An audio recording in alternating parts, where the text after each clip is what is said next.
J'en arrive maintenant à la troisième partie de ma présentation. Sur cette troisième partie, je vais vous parler donc de l'outil affaires publiques, puisqu'en fait, les affaires publiques, c'est un outil. C'est un outil relationnel pour approcher les décideurs publics, les élus, et obtenir ces fameux rendez-vous qualifiés.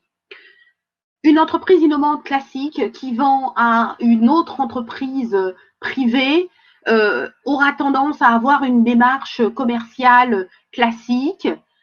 Là, quand on parle territoire, là, quand on parle collectivité, il faut bien avoir à l'esprit qu'une simple démarche commerciale habituelle, c'est-à-dire que vous appelez, vous prenez un rendez-vous, ensuite il y a un rendez-vous commercial, et puis plusieurs rendez-vous commerciaux, peut-être qui vont s'enchaîner, vous allez faire votre petit devis, et une fois que le devis aura été signé, ben c'est parti, et ça roule, là, avec les collectivités et les territoires en général, ça ne se passe pas comme ça. D'abord, il y a un aspect légal qui passe par les appels d'offres ou des formats légaux très précis.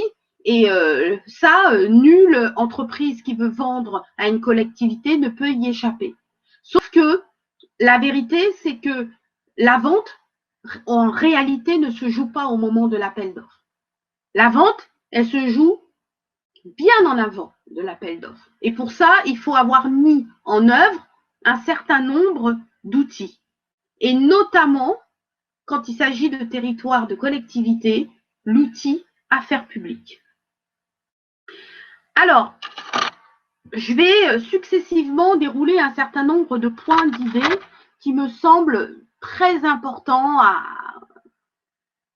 il faut comprendre ces choses-là. Déjà, la première chose qu'il faut comprendre, c'est que bien en amont de cet appel d'offres ou de ce rendez-vous avec le décideur achat, le décideur, voire même l'élu, doit vous avoir identifié bien avant cette démarche commerciale, on va dire, plus ordinaire, en mode appel d'offres. Vous devez être déjà présent sur le territoire. Cette présence sur le territoire, c'est être présent dans les réseaux de décision, dans les réseaux où se retrouvent les élus, les décideurs publics, les groupes qui font et qui défont les projets au sein du territoire. Vous devez les avoir identifiés et vous devez, si je puis m'exprimer ainsi, grenouiller au sein de ces réseaux. D'accord? Alors, ça, c'est le job numéro 1 des affaires publiques, c'est vous introduire dans les bons réseaux, auprès des bonnes personnes, pour que vous puissiez être clairement identifié. Souvent, je rencontre des entreprises innovantes qui me disent, mais oui, j'ai obtenu ce rendez-vous avec un décideur, j'ai pu faire ma présentation, sauf que il n'avait pas bien compris que moi, j'étais plus un investisseur sur le territoire que véritablement un vendeur de solutions. Il y a eu un malentendu. Oui, bah souvent, quand on s'y prend comme ça avec les territoires et les collectivités, ça peut laisser place à des malentendus. Tout simplement parce que bien en avant de ce que le dirigeant d'entreprise innovante appelle un rendez-vous commercial, il faut impérativement que le décideur public, l'élu, il vous connaisse bien, qu'il ait bien compris qui vous êtes, ce que vous proposez et comment vous répondez, votre solution répond aux enjeux de son territoire. Ça se passe rarement tout simplement autour d'une table de rendez-vous commercial. Ça veut dire souvent que vous l'avez rencontré sur sa campagne, vous l'avez rencontré le décideur ou l'élu dans le cadre de réunions qu'il organise, ou vous-même vous avez participer au débat en prenant la parole ou en apportant une valeur ou en apportant des informations. Peut-être même vous avez déjà un peu interagi avec lui. Ça lui a permis de vous poser déjà 1001 questions et d'arriver à bien comprendre qui vous êtes, ce que vous faites et ce que vous proposez. Deuxième point, la démarche d'approche des décideurs publics, des élus par les affaires publiques ne vous empêche en aucun cas d'avoir une démarche dite commerciale classique, hein, c'est-à-dire faire la démarche pour participer à l'appel d'offres, s'il y a des consultations, des rendez-vous de décideurs achats, bien sûr que vous faites tout ça en parallèle, d'accord? C'est pour ça que j'insiste, parce que souvent les dirigeants d'entreprises innovantes se disent oui, bon bah on fait déjà le boulot avec les commerciaux, il n'y a peut-être pas besoin d'en faire davantage. En fait, c'est deux démarches qui doivent être menées de manière simultanée. Peut-être que vous aurez affaire aux mêmes interlocuteurs, peut-être pas. Mais nous savons tous que l'interlocuteur en général qui a le plus de poids, c'est l'élu. Voilà. Et souvent, c'est pas l'élu qui mène les appels d'offres et qui traite les dossiers d'appels d'offres. Donc, il faut impérativement travailler en amont, si possible, sa relation avec le décideur public, avec l'élu. Donc, ce sont des stratégies parallèles. Alors, vous allez me dire, ah ben oui, mais souvent les appels d'offres, ils sont pipés.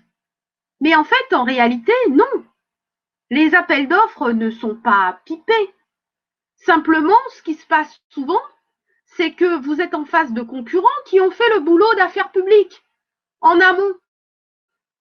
Donc, comme ils ont fait le boulot d'affaires publiques en amont, ils ont été rencontrer tout le monde, ils ont parlé à tout le monde, ils ont expliqué à tout le monde, ils ont compris les enjeux, ils savent qui est pour, qui est contre, ils ont levé les freins à gauche, les freins à droite. Forcément, quand on arrive au moment du classique appel d'offres, vous vous dites mais c'est pas possible. Comment est-ce qu'ils ont fait pour passer on fait du favoritisme vis-à-vis de ces gens. Mais non, tout simplement, ils ont fait le boulot d'affaires publiques en amont.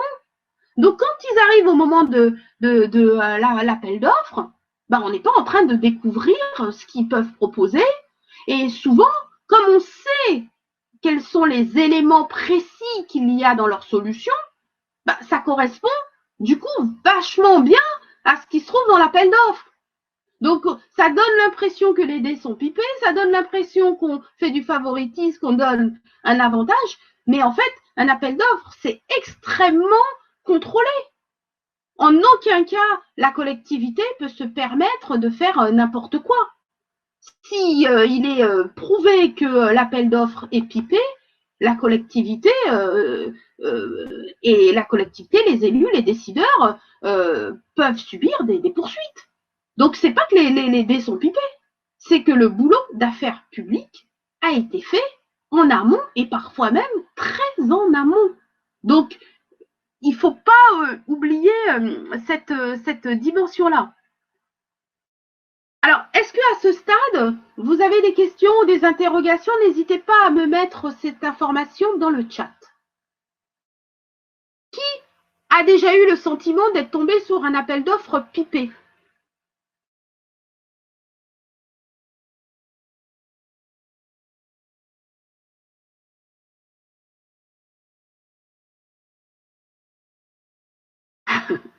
Alors, effectivement, je touche à un sujet un peu sensible, mais c'est vrai. Souvent, on entend les gens dire ça, mais en fait, tout simplement parce qu'ils n'ont pas fait le travail comme il faut en amont et ils ont l'impression qu'ils sont défavorisés au moment de l'appel d'offres. Oui, je vois ce que tu veux dire par faire le lièvre d'un bout à l'autre, Hervé, mais en fait, ce qui se passe, c'est que si très en amont, le décideur ou les élus ont compris que telle ou telle solution va être vraiment parfaite pour eux, ils vont tendance, lièvre ou pas lièvre, à aller vers cette solution. Donc, les affaires publiques, c'est une stratégie et c'est une manière d'approcher les décideurs publics. La posture que l'on adopte quand on fait des affaires publiques, c'est pas celle d'un commercial. Hein. On n'approche pas les décideurs publics, on n'approche pas les élus en leur disant je vais te vendre ceci, je vais te vendre cela, regarde mon produit ceci, regarde mon produit cela. Il ne s'agit pas de ça. Il s'agit de faire du relationnel et de créer de la confiance et faire de la pédagogie sur ce que l'on a à proposer au territoire.